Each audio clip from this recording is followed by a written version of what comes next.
ओम सूर्याय नमः। स्वागत है आप सभी का मेरे YouTube चैनल पर। मैं हरिओम शर्मा आज आपको छठ पूजा से संबंधित जानकारी दे रहा हूँ। छठ पूजा का पर्व कार्तिक मास के शुक्ल पक्ष की षष्ठी तिथि को किया जाता है। इस वर्ष छठ की पूजा की पर्व शुरुआत 28 अक्टूबर से हो रही है। 4 दिनों तक चलने वाले इस पर्व के पहले दिन नहाय खाए, दूसरे दिन खरना, तीसरे दिन संध्या अर्घ और चौथे दिन उषा अर्घ देते हुए समापन होता है। छठ महापर्व सूर्य उपासना का सबसे बड़ा त्यौहार माना जाता है। लोक आस्था का महापर्व छठ दिवाली के 6 दिन बाद मनाया जाता है। छठ महापर्व की शुरुआत नहाय खाए के साथ शुरू हो रही है। इस वर्ष छठ पर्व की शुरुआत 28 अक्टूबर से हो रही है। 4 दिनों तक यानी 31 अक्टूबर तक चलने वाला यह पर्व बहुत बड़ा पर्व होता है। इस पहले दिन नहाय खाए, दूसरे दिन खरना, तीसरे दिन संध्या अर्घ और चौथे दिन उषा अर्घ देते हुए समापन होता है। छठ महापर्व सूर्य उपासना का सबसे बड़ा त्यौहार माना जाता है। हिंदू पंचांग के अनुसार कार्तिक शुक्ल षष्ठी तिथि पर छठ पूजा मनाई जाती है। इस पर्व में भगवान सूर्य के साथ छठी माई की पूजा की जाती है, उपासना की जाती है, विधि विधान के साथ पूजा की जाती है। छठी माई को सूर्य देव की बहन है। धार्मिक मान्यताओं के अनुसार छठ का त्यौहार व्रत, संतान प्राप्ति करने की कामना, कुशल सुख समृद्धि और उसकी दीर्घायु की कामना के लिए किया जाता है। चतुर्थी तिथि पर नहाय खाए से इस पर्व की शुरुआत हो जाती है और षष्ठी तिथि को छठ पर्व की पूजा, व्रत व डूबते हुए सूर्य को अर्घ देने के बाद अगले दिन सप्तमी को उगते हुए सूर्य को जल देकर प्रणाम करने के बाद व्रत का समापन किया जाता है।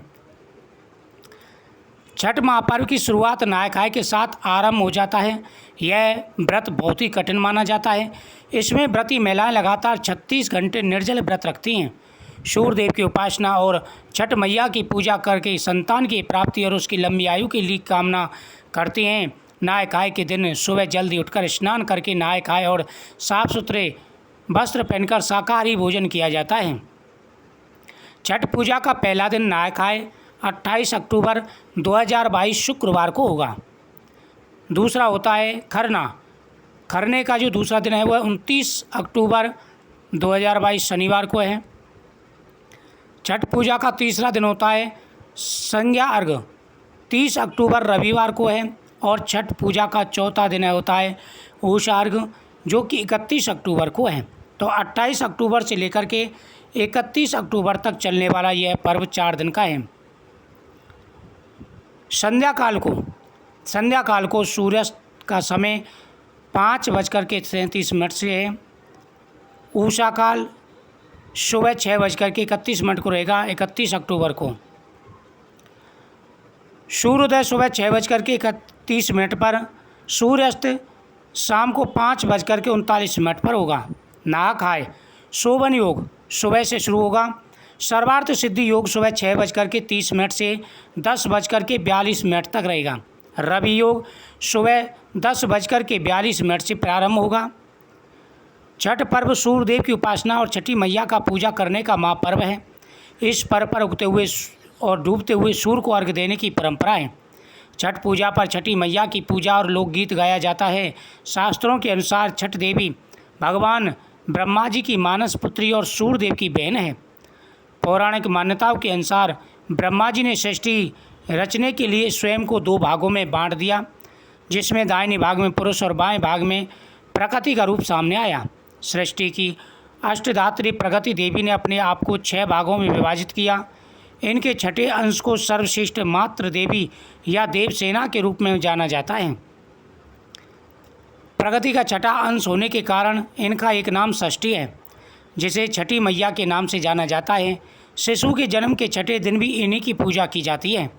इनकी उपासना करने से बच्चे को स्वास्थ्य, सफलता और दीर्घायु का आशीर्वाद मिलता है। नवरात्रि पर छठे नवरात्रि को इनकी पूजा की जाती है।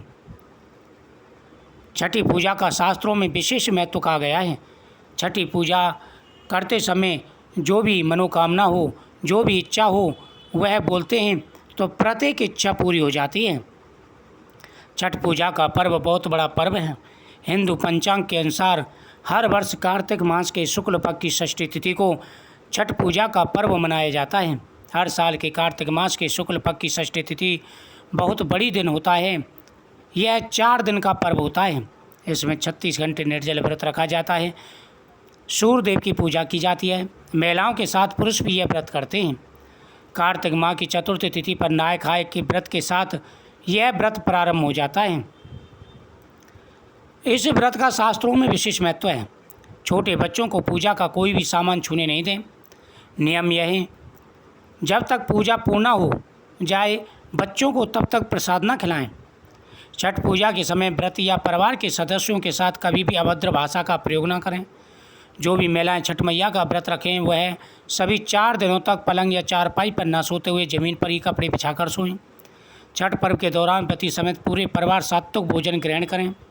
पूजा की किसी भी चीज़ को छूने से पहले हाथ अवश्य धोना चाहिए। पूजा की सामग्री धोने से पहले आपको अच्छी तरह से हाथ धो लेने चाहिए। छठ मैया का व्रत रखने वाले अर्घ्य देने से पहले कुछ ना खाएं। छठ पूजा के दिनों में गलती से भी फल ना खाएं। इस पर्व के दौरान सूर्यदेव को अर्घ्य देने के लिए तांबे या कांसे का बर्तन उपयोग में लाया जाता है। छठ का प्रसाद बनाने के लिए ऐसी जगह चुनें जहां पहले खाना ना बनता हो। छठ पूजा के दौरान स्वस्थ वस्त्र पहनें, धुले हुए वस्त्र पहनने चाहिए। इन बातों का विशेष रूप से ध्यान रखना चाहिए। छठ पर्व के दिन इन नियमों को ध्यान में रखते हुए व्रत का कार्य करना चाहिए। जितने कठिन ये व्रत है उतना ही ये व्रत मानवीय है। ऐसे व्रत के करने से व्यक्ति के मन में जो भी कामना होती है वह सूर्य देव की कृपा से प्रत्येक मनोकामना पूरी हो जाती है। साल का ये सबसे बड़ा व्रत माना गया है। दीपावली के 6 दिन बाद यह पर्व मनाया जाता है। इस पर्व की विशेषता है कि इस पर्व के दिन जो भी मन में कामना हो, जो भी इच्छा हो, वह प्रत्येक इच्छा पूरी हो जाती है। लेकिन सबसे बड़ा है छठ के नियम। छठ के नियमों को ध्यान में रखते हुए अगर आप व्रत करते हैं तो आपकी सभी मनोकामनाएं पूरी होंगी। छठ पूजा के समय प्रसाद में लगने वाले सभी अनाजों की सफाई अच्छे से करना जरूरी है। इसे घर पर ही कूट कर, धोकर और पीस कर बनाया जाता है। इस दौरान चिड़िया अनाज को झूठा ना करें, उसका भी विशेष ध्यान रखा जाता है। छठ के प्रसाद में काम आने वाला अनाज गलती से भी पैर से ना लगे। ऐसा करने से छठी मैया नाराज़ हो जाती हैं। कोशिश करें कि छठ का प्रसाद बनाते समय नए चूल्हे का प्रयोग करें। चूल्हा ऐसा हो जिसे रोज़ लीपा जा सके।